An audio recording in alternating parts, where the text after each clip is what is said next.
Are you ready, sir? All right, so I'm gonna do a two-part video. This one will be just me kind of explaining what we're doing. And then the next one will be us out, where I'm not gonna really be talking, I'm just gonna be working with him.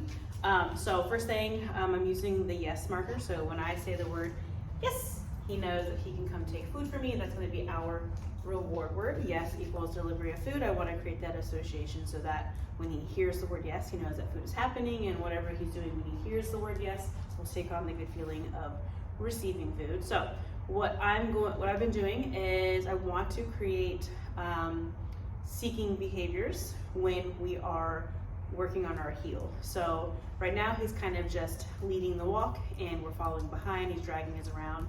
The world is very much so a novelty for him, so he's not really engaging with us, and he's engaging with everything going on around him, which is leading to the leash reactivity and the dragging and things like that. So what I want is I want to kind of get him more aware and more mindful of where we are on the walk. So I want to kind of I want to remove that element, or I want to create an element of surprise where he is looking for us and not able to predict where we're going. So it's a lot of about turns and changing directions and moving into his space, almost like he's not even there. I want him to kind of watch where he's stepping. So what I'm going to be doing is I'm going to have the end of the leash in my right hand, and I'm going to keep it kind of right here. And then my left hand will kind of gather up that slack as we're walking. We're gonna start walking forward. When he leaves out ahead of me, I'm gonna drop this slack, and I'm gonna do an about turn. I'm gonna do just a quick pivot in the opposite direction and immediately start walking off. I'm not gonna do a correction. I don't wanna over communicate. I want to allow for him to meet the end of the leash and self-correct. And when he turns around to look at me, I'm already walking away. So it's not necessarily me delivering the correction, he is doing it to himself.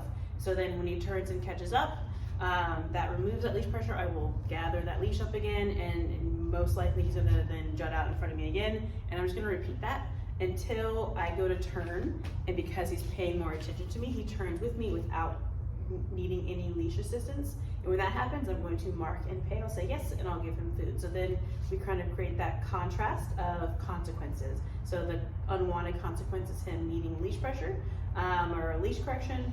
And then the consequence, the good consequence that we want is him getting, is him getting rewarded for being in the spot that we want.